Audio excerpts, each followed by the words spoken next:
Urban X Underground is back with some new content. Okay, so guys, this week's video is a bit more interesting rather than crazy. So, I found out recently about a game through a friend of mine, which is called Go. Now, the moment he told me that they're gonna have this Go evening, so I can come and interview the guys and talk about the game and stuff for like a YouTube video, I decided, yeah, that sounds good, because as far as I was concerned, it would have been like either Pokemon Go or something similar. So I started asking him about whether they're going to actually go out and do stuff, or whether they've got a set location where they just sit and do their stuff. And then he actually said to me, no, they've got a set location and all that. When I started talking to him more about this, he explained to me that no, this is not at all what I'm thinking. This is a board game. Now, I don't know too much about it, so what I can tell you though is apparently it's an ancient board game from like hundreds of years ago. I think from China or Japan. I'm not sure if the detail is completely accurate about that. But it's an ancient game that started out as not being a board game. But more than that, I can't really tell you on the history of the game, but what I do know is the basic aim of the game is to control territory. But basically when the game's progressed for a little while, according to some of the experts, every move you make comes at a cost. So you can't just make a move that's going to be positive or for you or put you in the lead or whatever. You have to plan, and the game can make turns to go the opposite direction, or for you to have to choose an opposite strategy to use or whatever at any time. So this idea sounds interesting once I researched it. So although the board and the actual pieces that you use look quite simple, this thing can get quite intricate. And now, as well, as far as they can tell me, this is also a game that's a part of the Mind Olympics. Now, as far as I gather what the Mind Olympics is, it's basically board games and similar kind of strategy games that works on your mind, in a sense to sharpen your mind and keep your mind sharp and help with your memory and all that kind of things. Now, this is one of the big games in the International Mind Olympics. So that was also very interesting. So what I did a couple of nights ago is I went with him to a game shop that regularly on weekly basis on certain evenings they have certain type of game evenings. Now the specific evening that we went was sort of an open night thing, so a lot of people play different games, so they people in the background and all that. So I do apologize for the sound quality being a bit crazy, as I do not yet have stunning equipment, and it's a bit difficult to hear some of the stuff that's going on because of the background noise there. But it was a stunning evening, and hopefully in a future video I'll bring you guys a video on this specific game shop and all the stuff that they have to offer, because it's an amazing little shop. It's like geek heaven. So, but I first want to talk to the people who own the shop and ask them if it's fine to do that kind of stuff. So you won't get many background shots of the actual shop or anything. But like I said, I don't know much about this Go game, but it seems interesting. I think I might even join for a couple of evenings to see whether I'm capable of learning to play this game. So what happened was, this was the Pretoria Go Club. Obviously not all the members were present this evening. 4 of them were, of which one guy is new to the club, and it was his first time actually playing the game and learning how to play it. He studied up on the basic rules of the game, and this was his first time playing. So this is interesting. And what's happening in this video is there is normally the game works with 2 players, but there are instances where you can have 4 players per game, which is then called a 4-color game. And the main thing that is shot in this specific video is a 4-player game between these 4 players. And we'll be discussing how the game, you'll see in the video how intricate the game can be and how the strategies can change and what. But I'll let the experts explain all of that stuff to you guys. To me, this was really interesting. I hope you find this interesting. And please, huge favor guys, if you haven't liked or subscribed yet, please do that. And also, big favor guys, the reason that you guys support me is so that I can bring you more content, and in supporting me I can hopefully make a bit of buck, so I can get better equipment and I can travel further and I can bring you even better equipment, a better video content. Sorry about that.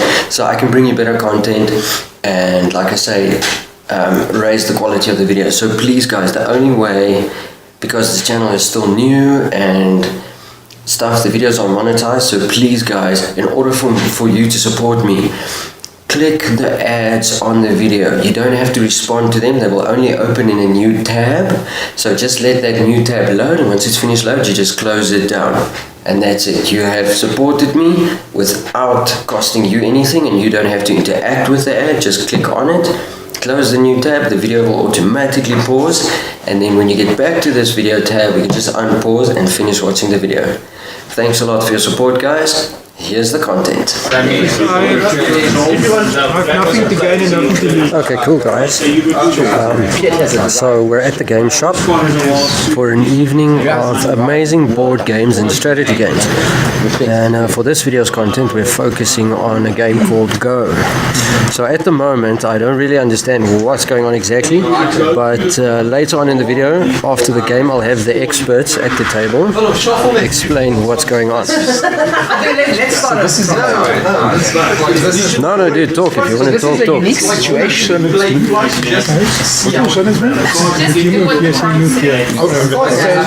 Typically, traditionally, Go is a two-player game, which means it's highly responsive.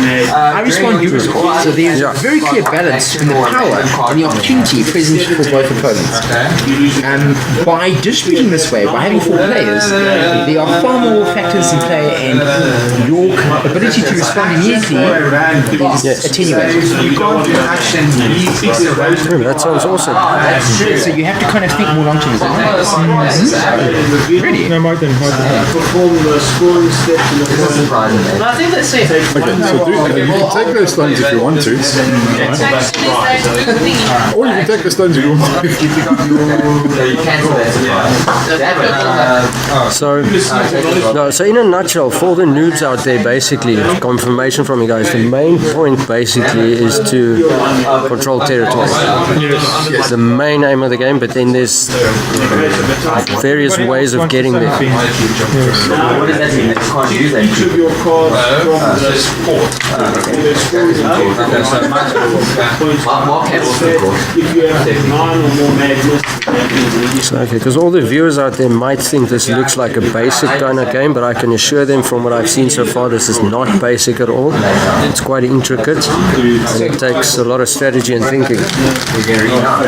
Go is arguably one of the deeper games because all the possible outcomes, they expand very quickly. So there are so many possible games that can occur that you cannot data crunch all the possibilities. You have to see the shape of things. And this is one reason, there are many reasons why Go is a game you in a very big way imprint your personality and your style on the game. And I said about Go as well. Because Go is termed as one of the games to stop your brain from aging. So later in life, it's actually a good thing to play Go because then it keeps your mind nice, sharp and clear as well.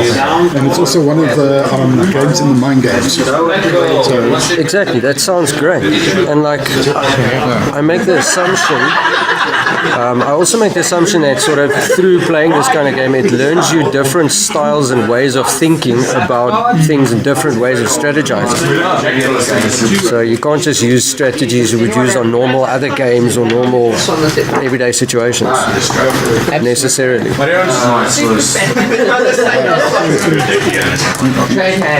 The thing about other games are about capturing and about taking everything. The thing about Go is about surrounding an area. So the main thing is that in another game, everybody's focused on capture this piece, capture that piece, or take that piece. In this game, you want to capture whole territories.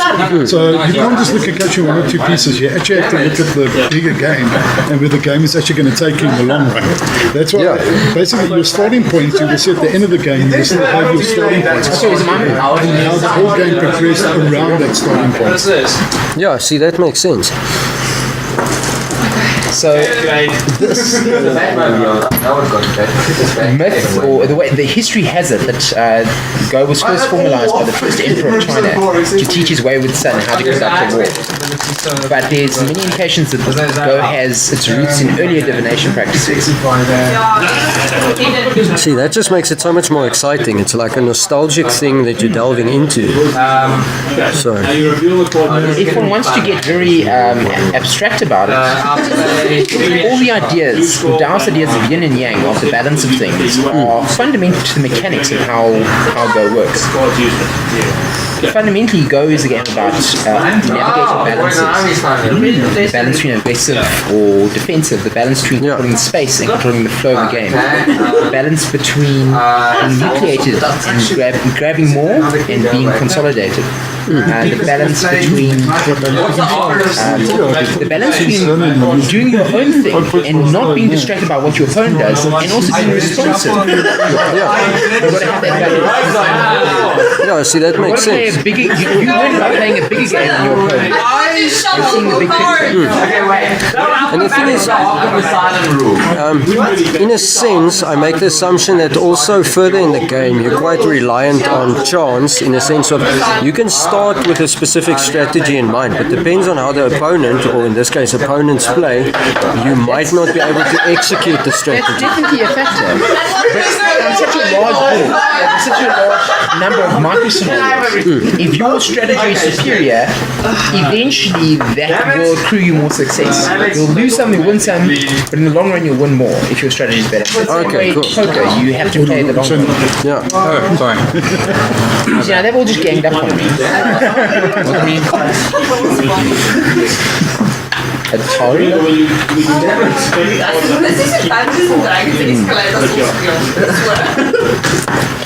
Okay, so do you defend or do you attack? I don't know. Now notice the fact, with all of this, Piet has now insinuated himself into your territory. Well, Where do you stand for that? Those stones are there. They're just mischievous stones. Okay, so he's consolidated his position. But have you gained territory? Does this piece even really matter?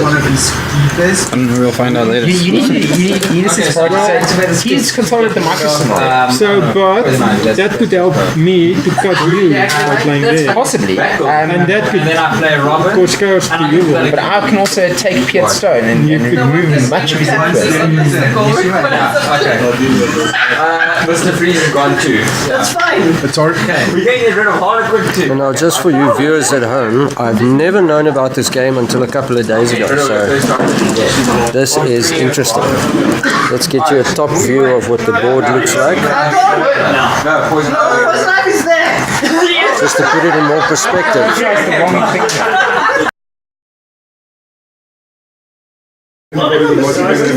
Okay guys, so this is a board of a previously normal two-player game, and but back to the game that we were busy with earlier on. It's a couple of minutes later now and the game has progressed quite a bit, and the experts claim they'll be able to concentrate while talking to us on the sidelines, so let's see how that goes. Okay, yeah, talk. Cool. So guys, let's introduce you to this fellow. Hi, Shannon Lane. Pleased to meet you. So, brief in basic, as basic and as brief as you can, explain to us what the basics of the game is about. Okay, so fundamentally, Go is about leveraging your hard and your soft influence to control as much territory as possible. Okay. So it's not as simple as chess where you kill the king or you don't. You don't have one objective. You have to divide your attention into lots of micro scenarios on a very large board, and eventually the micro scenarios lead into each other and they affect each other. Yeah. But you have this distributed set of micro scenarios. So you can surround enemy groups to kill them and take over their territory.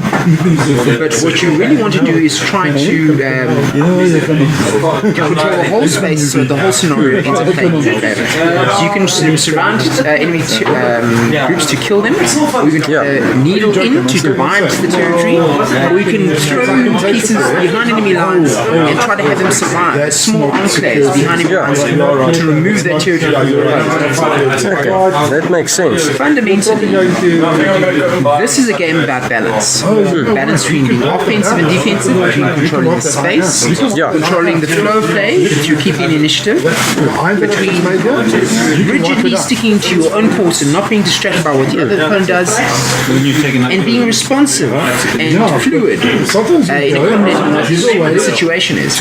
Yeah. You actually give away prisoners in time. In another sense, framed differently, this is a transactional space. You can't simply claim and control everything. So any move you make fundamentally provides an opportunity to an opponent to move where you didn't attempt to control. So in that way, there's a transaction. For everything you do, there's a price. There's an opportunity to your opponent to attack you in a different way. So you have to weigh everything and decide how much is this worth in the overall, how much territory, how much control does something.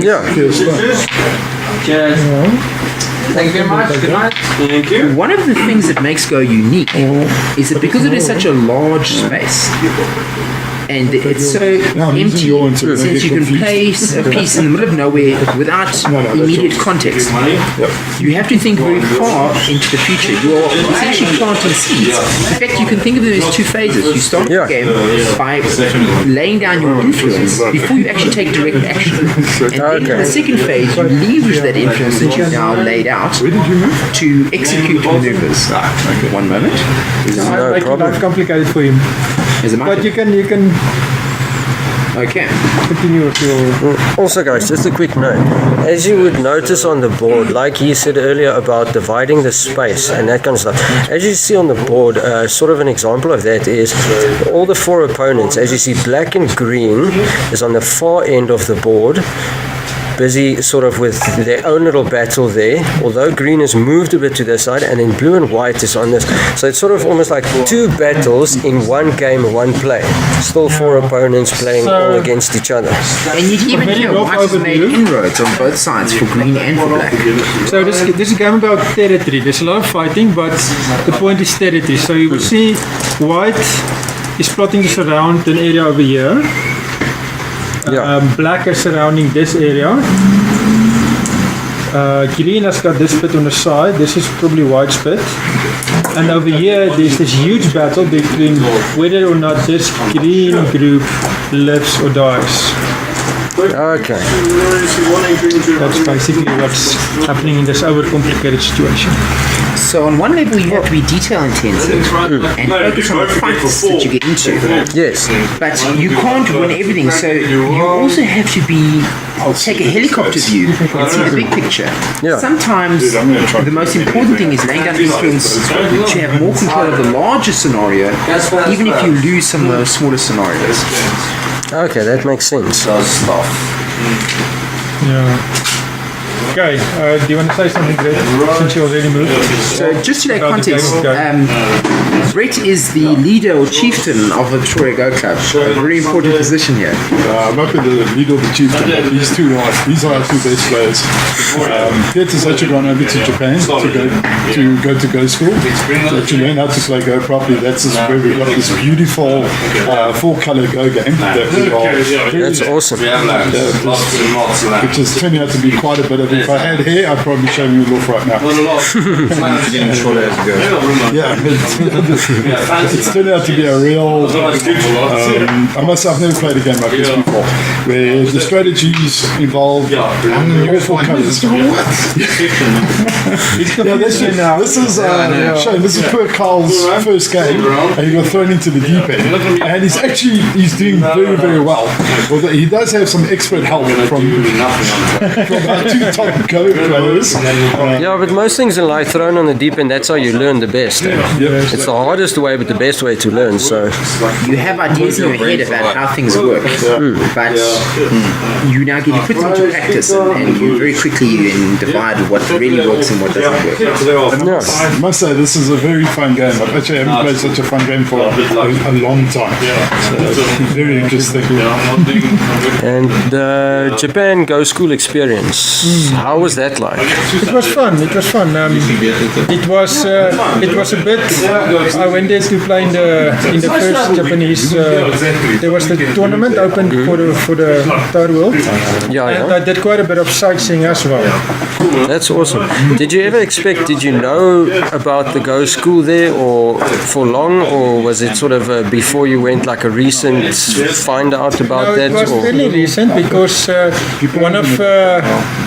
think one of the guys in Japan came over to Western South Africa, and they connected with some of the other guys in Johannesburg, Cape Town, from the Go place there, and then they shared an email telling us about the opportunity to go to the Go School. Oh, that's and amazing! And I decided to take it. Awesome. Well, the nice thing is, this is only the Pretoria Go Club, with some of the members of the Pretoria Go Club. Then you've got the Johannesburg Go Club, who are the guys that we all trying to beat. Yes. They're the guys who taught us how to play. They're the good guys. We just they're in the Dans, we're still in the Qs. So, mind your P's and Q's, because the Dans might come and smack you. Okay, no, that makes sense. So, no matter where you are in South Africa, if you actually go to the Say Go website, you can actually go see if there's a Go club in your area where you can actually go start playing Go. And the guys meet up, I think it's every Sunday at the Rosebank Mall to go play Go there. But like I said, those guys are, they're the much better players. But they taught us how to play. So, they do know how to tone it down. They're gentle with newbies. Yes, I'm not going to say that, but they're very gentle. Yes, they can be. But watch out for Andre. So I think that the South African number 1 and number 2 are both in the Johannesburg Club, if I'm not mistaken. And Andre, I think, is represented at the World Amateur Go tournament. In Taiwan, was it? I'm not sure. In Korea. But Jonas also went overseas. Yes, so he's had a lot of exposure there. Possibly Andre as well. I don't know. I think so. I don't know actually. Maybe some other people as well. I actually maybe that accounts for some unorthodoxy. I learned from another guy who hasn't been part of the Joburg or Pretoria scene at all. Go's also very strong in Cape Town, and there's a fairly strong club in Kimberley, I think. Also Stellenbosch. There's a Go club in Stellenbosch as well. So, but the main thing is just go to the Saigo website, and then you can see where all the clubs are situated and the people to get hold of the clubs. Also, we play on I think it's worldwideweb.ogs.com, where you can actually go and play online, and you can go to the South African group, and you can play correspondence games with people as well. So if you don't have the time to actually sit and play Go like this, you can start a correspondence game with anybody in the South African group and carry on playing like that. And that's probably also a nice way to sort of learn. It's actually a very nice way to learn. And also, you learn better. You learn better in my opinion, because one of our players is not here, Elizabeth. She mentioned this to me, and I tried it. It actually does work, because you have to come back. Let's say you haven't played for 2 or 3 days. When you come back to your game, you actually have to focus more on remembering what you were trying to do with the game, where you were trying to go with the game.